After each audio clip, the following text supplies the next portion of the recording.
What's up, guys? My name is Sean Aruda, and I'm currently on the World Race. The World Race is an 11-month mission trip through 11 different countries, sharing the love of Jesus. I am currently in the beautiful, exotic country of the Philippines, up in the mountains of San Mateo, Rizal, at a camp called New Beginnings Living Community Center, which takes in street kids ages 8 to 18, male or female, and what they do is they provide them free food, clean showers, and a bed to sleep on. The most important part, I think the most exciting part, is they just get to love on these kids and share the love of Jesus with them.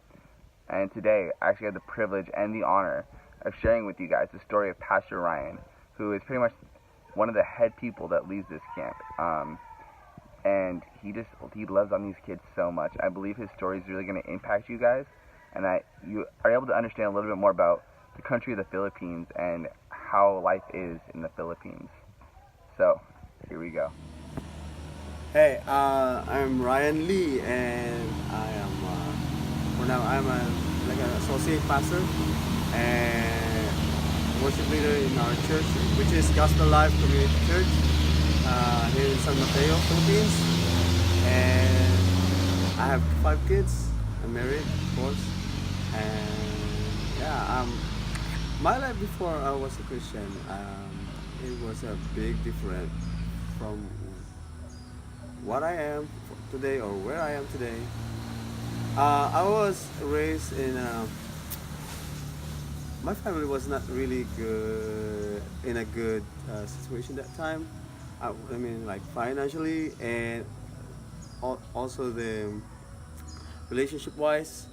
My father and my mother, they didn't really click together. Kind of separated. Like when they were together, like day and night they've been fighting.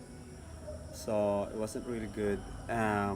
So I actually live with different people.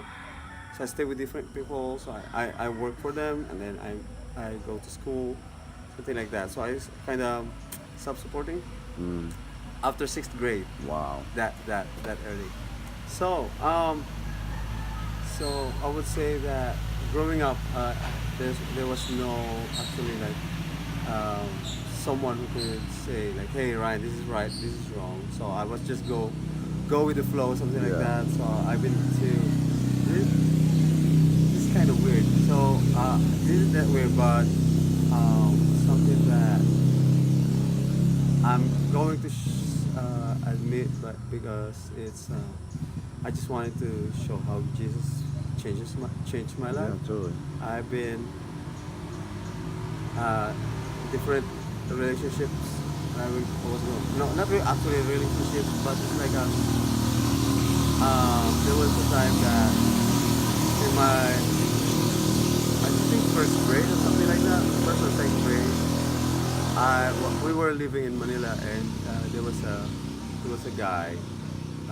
Actually, I was like sexually abused. No. So I didn't know then that I was being abused. I didn't know then.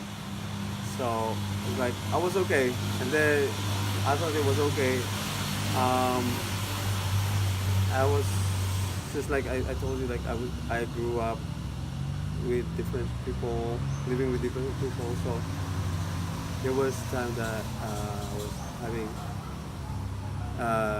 like sex with guys and some girls too, but I thought it was okay.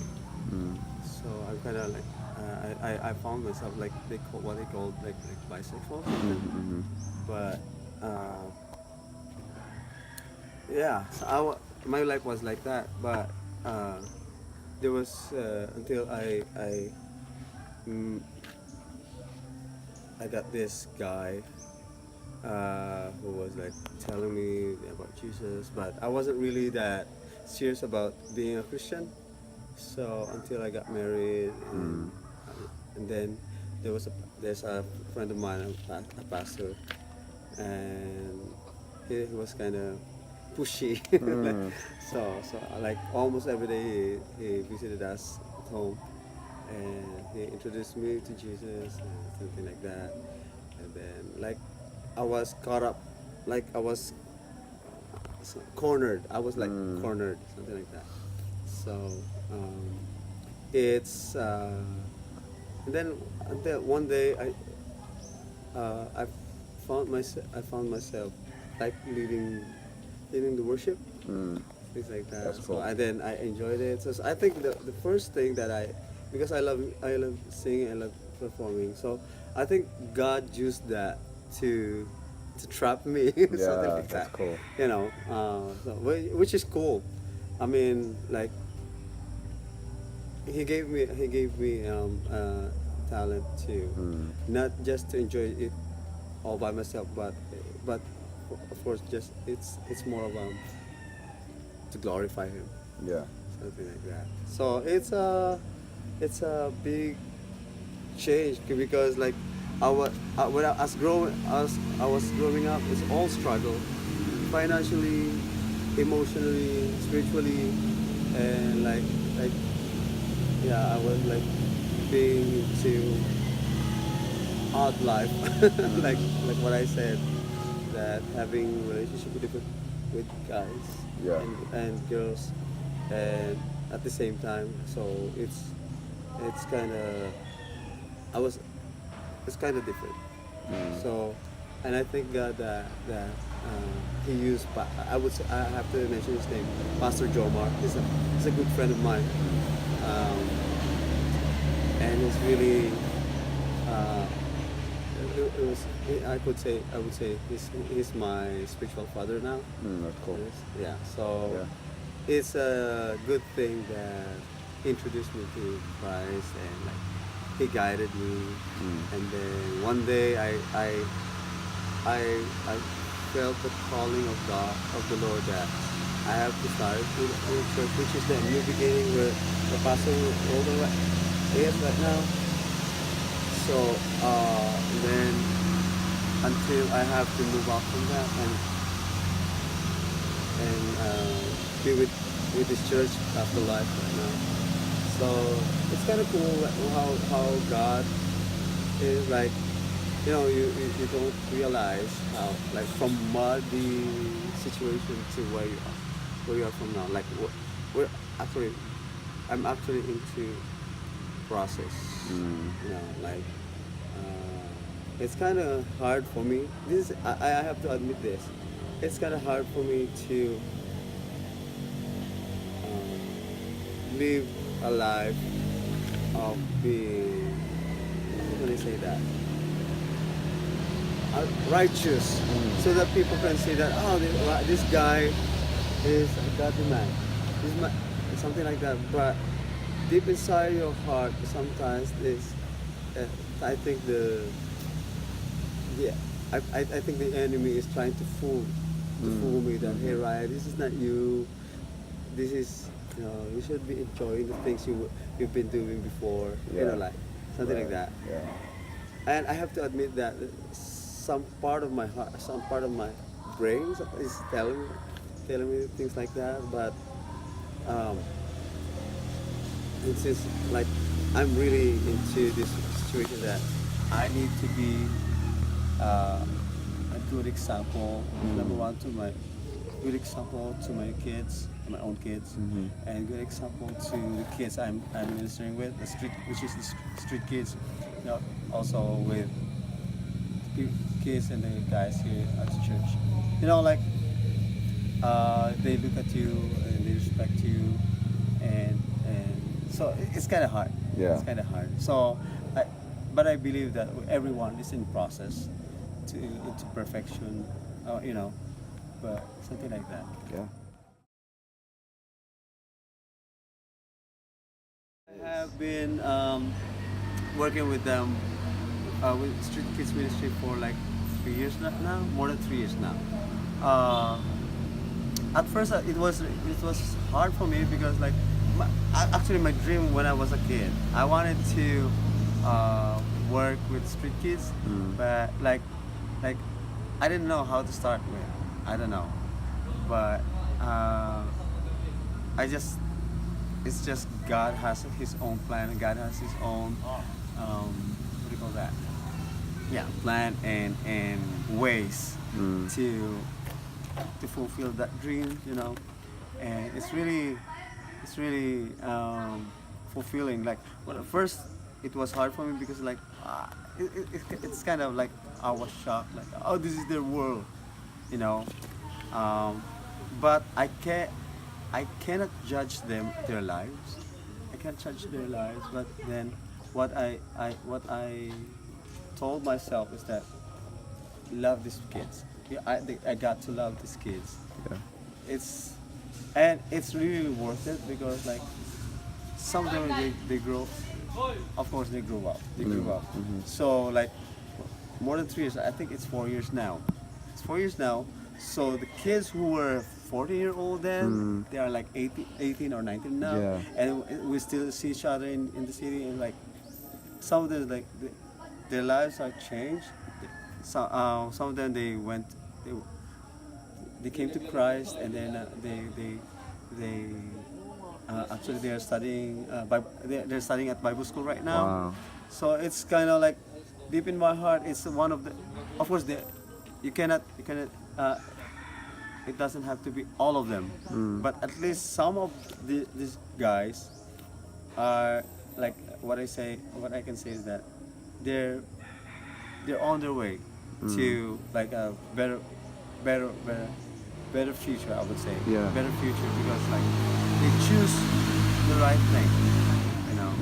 So, but it's sadly that a lot of them are still in that still stuck in that situation. They're still on drugs, sniffing what's that? Solvent. Solvents, something Yeah. like that.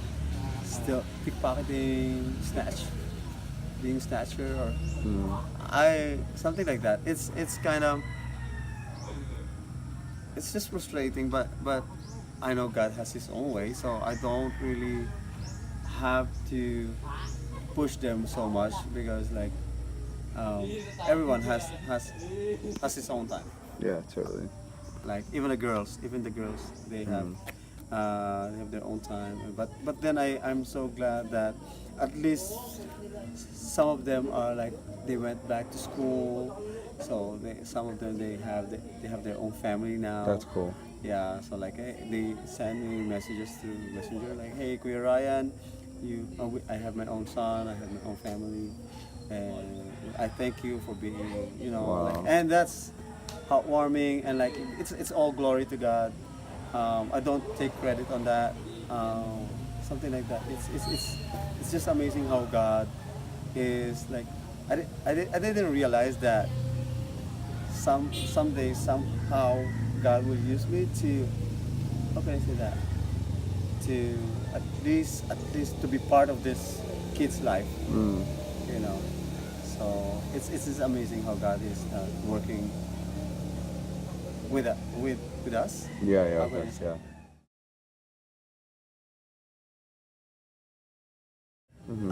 Actually, here's the thing. I didn't realize. I didn't dream being a pastor. I mean, uh, actually here in the Philippines, if you are kind of active on at church, they might call you pastor, or sometimes people they just joke, crack a joke, hey pastor, but it was out of my mind. But until such time that God has give me what do you call that? He gave me a burden that I have to do it seriously. So that was the time that when we started the New Beginnings community church, and then like it was kind of hard. It's not an easy job, but it's fulfilling because you touch lives, and people is people. Some people look at you and like, hey, this is Kuya Ryan, this is Pastor Ryan, and like they know that through you, how can I say that? Like when I said, I don't take credit with this, but I'm so blessed that God used me as His instrument to reach out other people. So that's a good thing about being a pastor. It's not being a. I believe that being a pastor, it's not about standing at the church and preach the word. It's not just that. It's more of showing people and showing people Christ's love, and that your life is. Uh, I would say that our life, my life as a pastor, is more. It has to be more of a good example to other people, but of course we have struggles, even we're Christian, and I believe that we're Christians are more prone to more disappointments and frustrations, True. but it's we think I think that we have, at least we are, I would say, we are secured, you know Yeah. we are secured. Um, Being a pastor is, I would say, it's a hard job, but at the same time it's fulfilling because you're not just doing it for yourself, but it's more of a building the kingdom of God. You know, Yeah. uh, yeah, I think that's something about being a pastor here in the Philippines. And Yeah. so it's easy to be a pastor in the Philippines when they call you pastor. Then that's just a title. But the thing is that. Uh, there's a saying that, uh, do you practice what you preach? That's what it says. So I ask that to myself. I often say that, hey Ryan, do you practice what you preach? So I'm kind of trying, not trying to be uh, conscious about that. Yeah.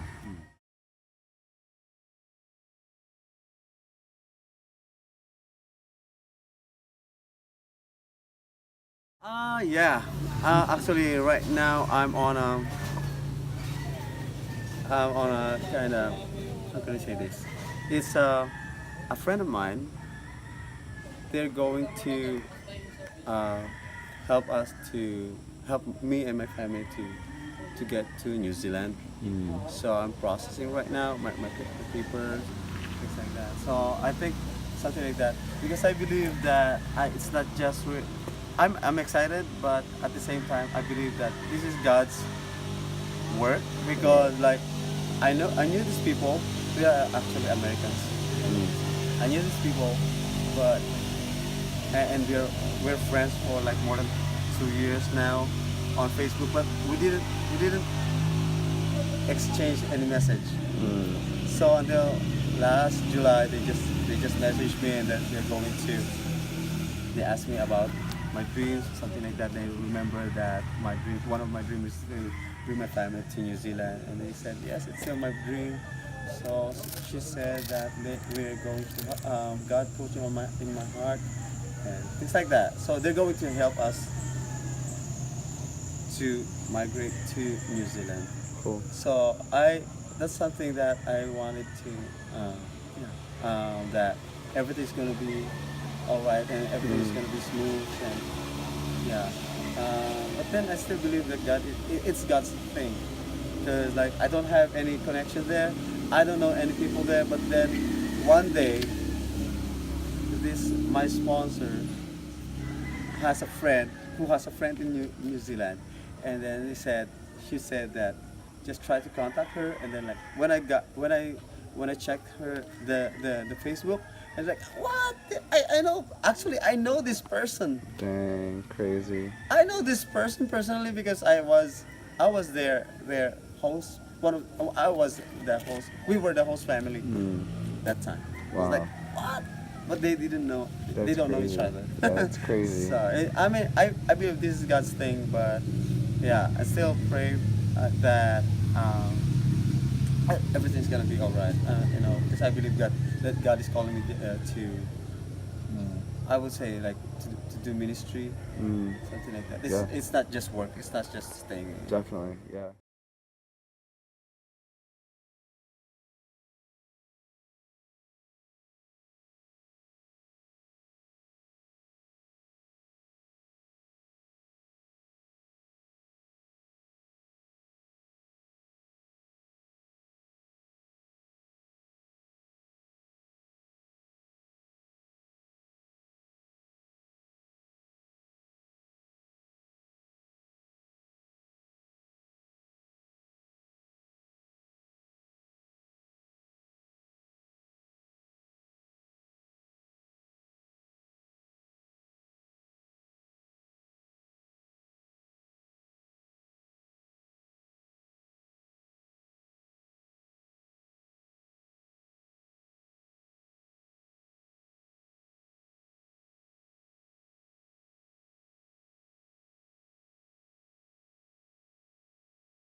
if you have dream and you let God to intervene, let God to work on it, just let Him do His part and do your part. It's like, let's do our part, you know, like it's like a give and it's like a give and take. So God, if God says do this, just do it and let Him do His part. You know, like if you have a long time dreams and it's been like very deep down, but then God knows how you know, like God knows how to fulfill that. He has His own way, and what matters most is that the motives of our heart. You know, it's more. Is it just to benefit us? Yes, but then the most important is that we have to do everything to glorify God, and then we're just going to be amazed and surprised how God is going to work towards your dream. So just give it to Him. Just give it to God. That's it. Thank you guys so much for watching my video. I really hope you enjoyed it. If you guys would, please like, comment, subscribe, or share this video. You can also watch my latest video right here, or you can subscribe clicking up here. And I'm super excited for you guys to see my next vlog, which will be out hopefully the next day or two. Peace, guys.